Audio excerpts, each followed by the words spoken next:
Normally, if a company wants to invest in capital, and let's say it invests $100, it will get for this investment about $100 worth of capital. And with this capital, it can generate more money with which to buy more capital, with which to get more money and more capital, etc., etc., etc. And so, companies will only invest in things that are worth the investment, or will at least try to. This means that companies will always try to allocate resources in a way that will get them the most money from the consumers. When the state enters the picture, however, things get a little bit more interesting. Instead of directly purchasing the capital itself, a company can instead just lobby the state.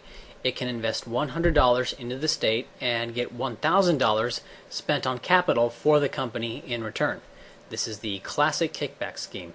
However, because of the political allocation of resources and having to do it incognito, the capital given to the lobbying company is typically less valuable than the price the state paid.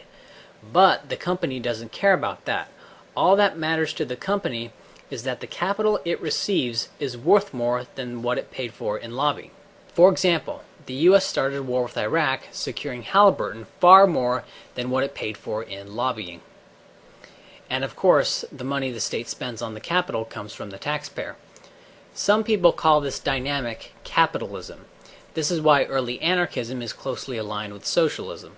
This socialism is, however, very alien to modern notions of social democracy, with its puerile characteristics of an entitlement mentality and robbing Peter to pay Paul.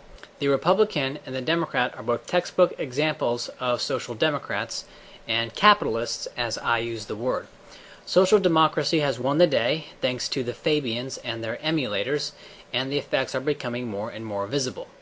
I don't want to fall into definitional chaos, so if you call yourself a capitalist, and by that you mean free market, that's fine. But when I say capitalism, this is what I mean.